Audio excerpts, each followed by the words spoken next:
Glória a Deus, bendito seja o nome do Senhor. Meus amados irmãos, leiamos a palavra do Senhor, primeira carta de João, capítulo 3, versículo 18, que diz: Meus filhinhos, não amemos de palavra nem de língua, mas por obra e em verdade.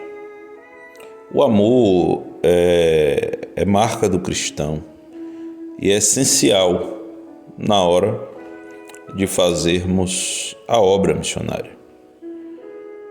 Que outro motivo poderia levar alguém a abandonar sua vida, sua família, sua terra natal, os amigos, em uma terra distante, com clima e costumes distintos, enfrentando muitas vezes até mesmo o choque cultural e quem sabe até hostilidades, se não fosse por amor?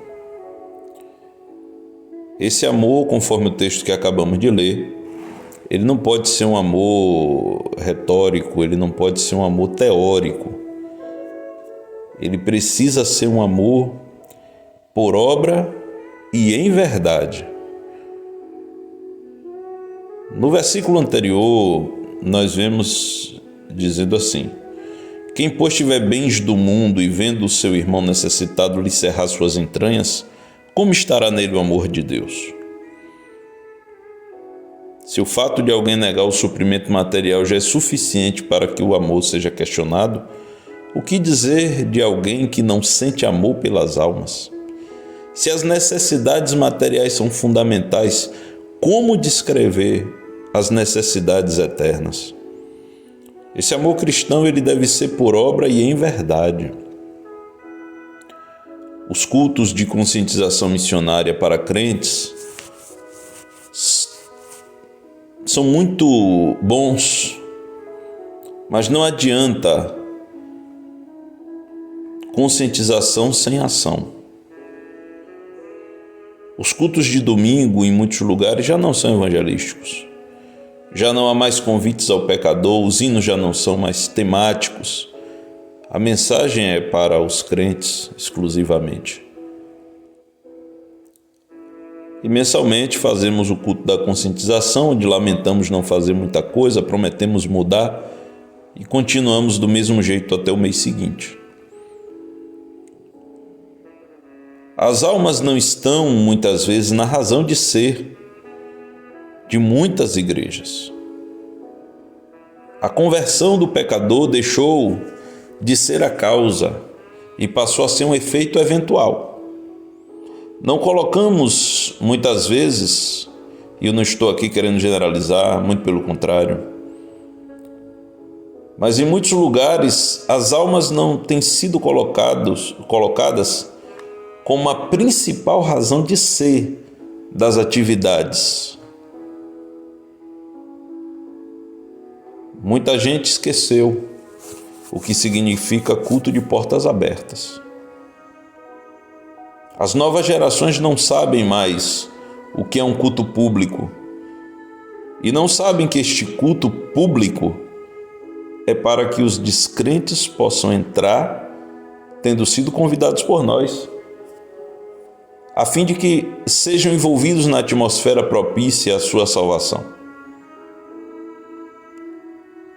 E essa falha em muitos lugares é sintomática, porque se não amamos por obra e em verdade os de perto, como amaremos os de longe? E é por isso que muita gente já não é a favor da obra missionária. Porque se ele não ama os de perto, se a igreja para ele deixou de ser uma agência anunciadora do reino de Deus e passou a ser um lugar onde ele vai buscar satisfação pessoal, como esta pessoa vai desejar enviar missionários ao campo? Ela não ama os de perto, como vai amar os de longe? E o que temos visto em muitos lugares é que a seara está madura, mas são poucos os ceifeiros. E muita gente usa um argumento equivocado. Distorce o texto de Atos 1:8 para dizer não, primeiro Jerusalém, depois a Judéia, em seguida Samaria e finalmente os confins da terra. Mas a Bíblia não ensina dessa forma. Vamos ler o texto. Atos 1, versículo 8 diz assim: mas recebereis a virtude do Espírito Santo que há de vir sobre vós, e ser-me-eis testemunhas, tanto em Jerusalém, como em toda a Judéia e Samaria, e até aos confins da terra. Tanto em Jerusalém, como em toda a Judéia e Samaria, até os confins da terra. Ou seja, o texto fala de simultaneidade. O texto não fala de um progresso. Claro que o evangelho iniciou em Jerusalém. E depois ele foi se propagando pela Judéia e Samaria e se espalhando aos confins da terra.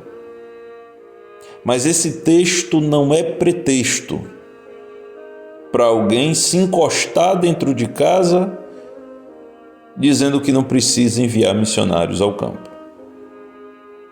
Está muito claro aqui, tanto em como em, tanto em Jerusalém. Ou seja, não deixe de pregar em casa, mas envie missionários para o campo. Mas é como eu disse e repito, se alguém não ama os de perto, como amará os de longe? Se alguém vive olhando para o próprio umbigo, como vai escutar o clamor das almas? A igreja local tem o dever de evangelizar os nativos, mas isso não adia nem exclui a obrigação de enviar obreiros ao campo. É óbvio que existem critérios, e falaremos sobre esses critérios em outras oportunidades. Mas o ponto aqui é que não faz o menor sentido esperar que o bairro inteiro se converta para depois abrir ponto de pregação em outro bairro, ou converter a cidade toda para depois pensar em missão transcultural. Não. A Suécia não era completamente convertida, os Estados Unidos não eram completamente convertidos quando Daniel Berg e Gunnar Wingre vieram. Essa ideia de progressão, além de ser muito conveniente, é fruto de uma falta de entendimento do texto e acaba induzindo a uma morosidade na atividade da igreja local. Porque a igreja precisa evangelizar na base e precisa enviar missionários ao campo. Jesus ele disse no Evangelho de João, capítulo 4, versículo 34: a minha comida é fazer a vontade daquele que me enviou e realizar a sua obra. Nosso Senhor usou essa expressão em um momento singular, em um momento de amor a uma alma. Ele havia acabado de tratar com a mulher samaritana, que havia entrado na cidade convidando seus conterrâneos para ouvir o que ele tinha acabado de dizer. E os discípulos chegaram a ver o final desse diálogo e surpreenderam-se, porque Jesus estava conversando com a mulher. Esse não era o costume. Não era habitual esse diálogo entre um homem e uma mulher. Aquela mulher também se surpreendeu ao ser abordada por Jesus, a ponto de dizer: como sendo tu judeu, me pedes de beber a mim, que sou mulher samaritana. Nós vemos aqui uma quebra de paradigma motivada por amor verdadeiro. Jesus ele rompe barreiras históricas para oferecer salvação a uma mulher de povo rival, mas que precisava tanto quanto os judeus de vida eterna e perdão dos pecados. Amar por obra e em verdade é exatamente isso, é deixar as teorias e partir para a prática. Amar por obra e em verdade, eu repito, é deixar as teorias e partir para a prática. Em Lucas 10, do 25 ao 37, nós vemos a conhecidíssima parábola do bom samaritano. Jesus ensina aquele doutor da lei que o tentava. E também nos ensina algo importantíssimo sobre a obra missionária nas redondezas e no campo missionário. O nosso próximo é aquele que precisa de nós. E só seremos próximos destes se usarmos de misericórdia para com eles. E assim como Jesus conta aquela parábola e diz àquele homem: vai e faze da mesma maneira, nós vemos em 1 João, capítulo 4, versículos 8 a 11, que diz: aquele que não ama não conhece a Deus, pois Deus é amor. Nisto se manifestou o amor de Deus em nós, em haver Deus enviado o seu Filho unigênito ao mundo para vivermos por meio dele. Nisto consiste o amor, não em que tenhamos amado a Deus, mas em que ele nos amou e enviou seu Filho como propiciação pelos nossos pecados. Amados, se Deus de tal maneira nos amou, devemos nós também amar uns aos outros. Analisando esse texto, nós observamos, primeiro, que quem ama não conhece a Deus. Segundo, que o amor de Deus se manifestou no envio de Cristo para a nossa salvação. E terceiro, que se Deus assim nos amou, assim devemos amar os outros. Então eu posso dizer aqui tranquilamente que quem ama, envia. Porque a manifestação do amor de Deus foi o envio de Cristo para a nossa salvação. E, portanto, uma igreja que ama a Deus é uma igreja que envia pessoas ao mundo para falar do amor de Cristo. Uma igreja que ama é uma igreja que evangeliza. E uma igreja que não evangeliza, ela não conhece a Deus. Um crente que não evangeliza é um crente que não conhece a Deus. Porque da mesma forma que o amor de Deus se manifesta no envio de Cristo para a nossa salvação, assim também o amor da igreja se manifesta no envio de pessoas para resgatar outras pessoas. Se Deus assim nos amou, assim devemos amar uns aos outros. Esta análise nos obriga a entender que ganhar almas é a mais concreta manifestação do nosso amor para com o próximo. E é a prova de que o amor de Deus está em nós. Deus não nos amou de palavras, mas nos amou por obra e em verdade. João 3,16 diz: porque Deus amou o mundo de tal maneira que deu o seu Filho unigênito, para que todo aquele que nele crê não pereça, mas tenha vida eterna. O amor de Deus não se manifestou de forma poética. O amor de Deus não se manifestou em odes à obra-prima da sua criação, não. O amor de Deus se manifestou no envio do seu Filho, que foi ferido por nossas transgressões, moído por nossas iniquidades. O castigo que nos traz a paz estava sobre ele, e pelas suas pisaduras fomos sarados. Deus amou de tal maneira que deu seu Filho unigênito. Deus nos amou por obra e em verdade. O amor segundo Deus é prático, é urgente, é ardente e é verdadeiro. O modelo daquele que deu seu Filho unigênito para a nossa salvação deve ser copiado pela igreja para ganhar almas para o seu reino.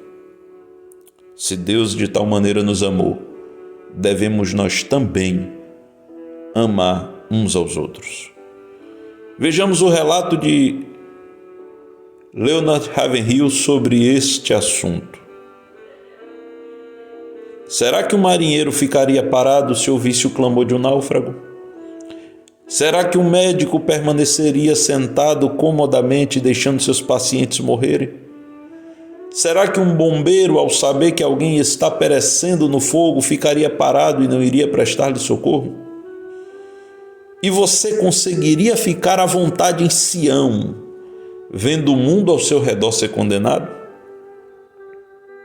Aqui ele coloca em ótica duas questões: o amor e a obrigação. A a utilizar a figura de trabalhadores como marinheiro, médico e bombeiro, ele fala de profissionais que juraram solenemente salvar aqueles que estivessem em perigo em seu caminho. É impossível imaginar um bombeiro, um médico ou um marinheiro que negam socorro a pessoas à beira da morte. Assim como é inimaginável pensar num crente que nega a palavra de vida eterna àqueles que estão perecendo. Se negarmos as boas novas de salvação para os povos não alcançados, nós estaremos sendo os piores dos homens. O envio de missionários ao campo é uma obrigação de amor.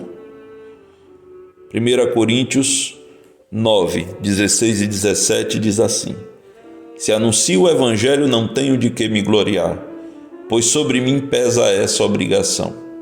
Porque ai de mim se não pregar o evangelho. Se o faço de livre vontade, tenho galardão, mas se constrangido, é então a responsabilidade de dispenseiro que me está confiada. Veja que Paulo está dizendo, ele tem que fazer. Se ele faz por amor, ele tem galardão. Mas se ele faz por obrigação, então é a responsabilidade dele. Que façamos por amor. O pastor Edivaldo Filho, ele escreve no seu livro que um pastor que não ama missões corre o sério risco de não amar a Deus. E uma igreja que não faz missões corre um sério risco de não ser uma igreja de Deus. É necessário alertar que, faltando amor, a igreja não fique isenta da responsabilidade. Quando nós vemos o livro do Apocalipse, as igrejas do Apocalipse, nós vemos uma que perdeu o primeiro amor. E para esta, Jesus deu um recado. Lembra-te, pois, de onde caíste. Arrepende-te e volta à prática das primeiras obras. Se não, venho a ti e moverei do seu lugar o teu candeeiro, caso não te arrependas. É preciso lembrarmos que a razão de ser da igreja do Senhor aqui na terra são as almas. Não adianta fazer toda a sorte de festa se não ganharmos as almas. Amados, amemos não de palavra, mas em obra e em verdade. Mas por obra e em verdade. Que o Senhor nos ajude e que possamos sair do amor retórico, que possamos sair do amor teórico e possamos adentrar no amor prático, que possamos adentrar no amor verdadeiro, não no amor que simplesmente diz Deus te abençoe e vá-se embora, mas aquele amor que vê o irmão necessitado e não lhe nega ajuda. E que ajuda maior do que a palavra de vida eterna? Que ajuda maior do que enviar pessoas aos povos não alcançados? Que o Senhor possa tocar nos corações de muitos e que possamos voltar às boas práticas de evangelização. Que possamos voltar, e quando eu digo isso, eu não estou falando apenas para pastores e líderes de missões. Eu estou falando para os crentes, porque muitas vezes tem atividade evangelística na igreja e alguns se escondem. É obrigação sua participar. É obrigação sua comparecer. E não adianta você ser líder de grupo, regente de grupo, professor de EBD, achando que isso paga. Não paga. não resolve. Se você não participa das atividades evangelísticas da sua igreja, você está em falta com Deus. Quem tem ouvidos, ouça. Eu vou repetir. Se você não participa das atividades evangelísticas da sua igreja, você está em falta com Deus. Eu falo isso para o seu benefício. Eu falo isso para que você acorde, para que você desperte, para que você atenda o chamado urgente das almas. Que Deus te abençoe, em nome de Jesus. Se você, meu irmão, minha irmã, já cumpre este chamado de amor pelas almas, Deus te abençoe e te fortaleça, sabendo que o vosso galardão é certo e o vosso trabalho não é vão no Senhor. Mas se você está amando somente de palavras e de língua, desperte hoje, acorde hoje. Acorde hoje. Deus tem bênçãos para a sua vida, tem bênçãos para a sua casa, tem bênçãos para a sua família, mas você precisa despertar, em nome de Jesus. E portanto, meus irmãos, um item essencial àqueles que, porventura, desejam ser classificados como igreja de Deus é o amor pelas almas. É uma característica obrigatória do verdadeiro cristão. É o amor pelas almas. Amém? Que Deus abençoe ricamente, em nome de Jesus.